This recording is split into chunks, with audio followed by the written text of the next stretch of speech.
Tole akkam jettan Oromoo nagayaa har'a waa sadii irratti dubbachuu dhufe tokkoffaan waa'ee uumama kuullee Oromooti. Lamaffaan waa'ee 3A dhaabbate jedhamuuti. Sadaffaan waa'ee Akadeemii Afaan Oromooti. Waa sadiin kan irraa dubbadha.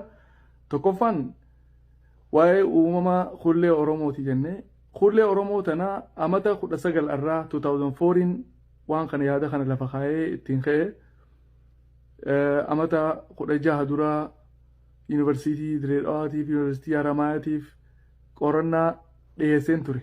Sigalte paanel diskeshinallee barsiisota yuunivarsiitii wajjin pireezidaantii itti aanaa pireezidaantii yuunivarsiitii Direedhawaa Dr. Fiqaaduullee dabalatee hundinuu irratti hirmaatanii akka qeeqan godheetiin ture. Maali afaan kun afaan keenya barreeffamanii qabaa garuu sirnaan barreeffachuu hin dandeenye. Fakkeenyaaf doktorri harma baqeessee hodhee yoo jenne doktorri harma baqeessee hodhee katabna. Akkamitti hodha ni hodha malee gaafii jechuudha.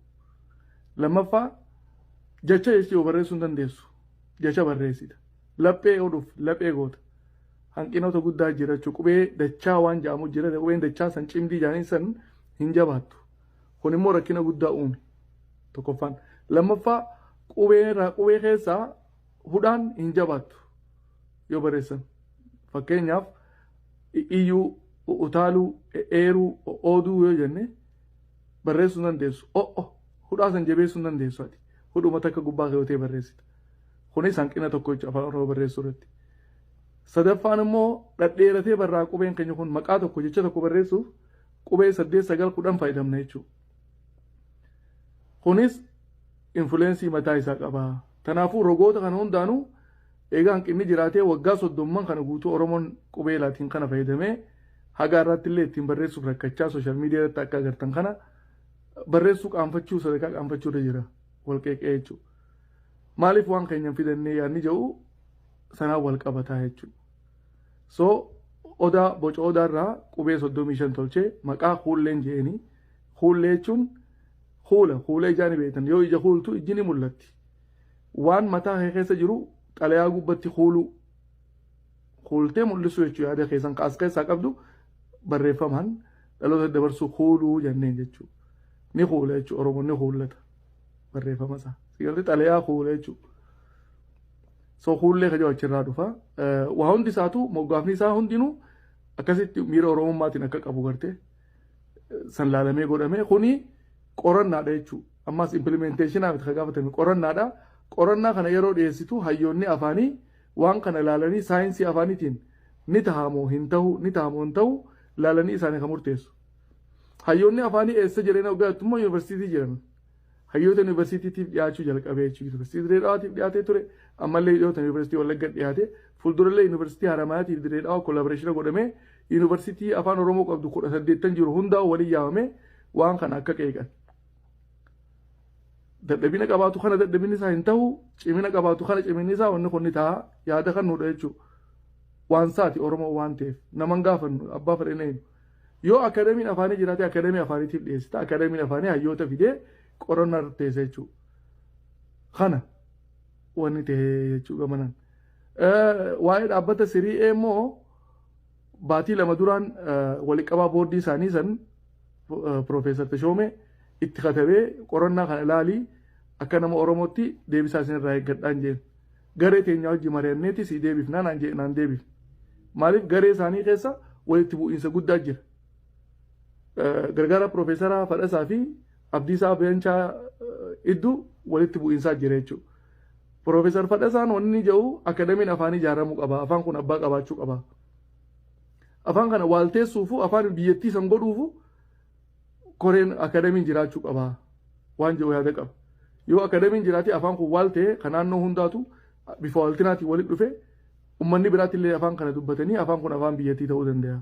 Kanaaf abbaa qabaatu jira.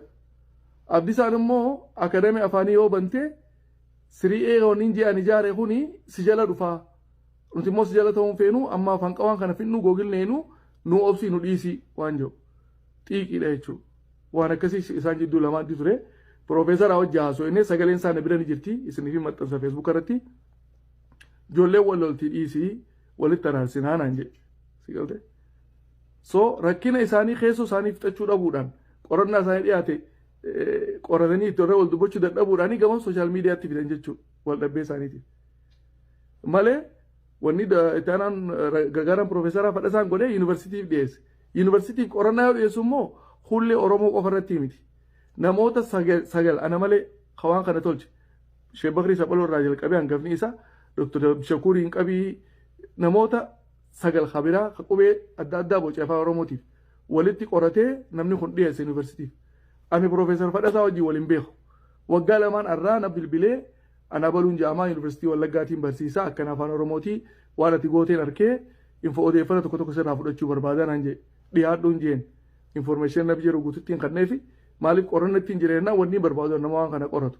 saniif informationaan kanneefi itti deemee jechuun innis malee ana ka waan kana tolche wanni tolche afaan kun afaan kiyya haa gabbatu jechuudha immoo ijoolleen gartee buxan qabne saayinsiin afaan akkamitti deemaan beene burjaajii uummata keessa kaasuun dogoggora ilaalcha jechuun qaba kun kana qaba jechuudha akademiin afaan yoo jiraate achi dhiyaata hanga akademiin afaan hin jirre immoo yuunivarsiitiif dhiyaateeti hayyoonni Oromoo irra mari'achuu qaba waggaa 19 guutuu yeroo waan kana naanneessu appilikeeshin itti barreeffamu hunda tolchee kitaaba 10 meeqa ittiin barreessee waan kana gaazexaa adda addaa ittiin barreessee oofu jiru takkaa sooshaal miidiyaa irratti hin baafne hayyoonni Oromoo irra guddaan immoo qofa qaban keessaan maaliif waan Oromootii keessaan gabbifamee hayyootaan qeeqamee guddachuu qaba waan jiruun arra isaan dhuunfatti waan wallalaniif fuudhanii feesbuuk irratti hin gaffiiganii hawaasa burjaajessuuf yaadan burjaajessuun immoo hin danda'an because afaan kun afaan kiyya gabbifachuun ana qabdi jechuudha atis na wajji qabda saayinsii afaaniitiin fiddee waan kana lakki hanqina qaba kana qaba haa dhaabbatu lakki cimina kana qaba haa itti fufuun ati qabdi jechuudha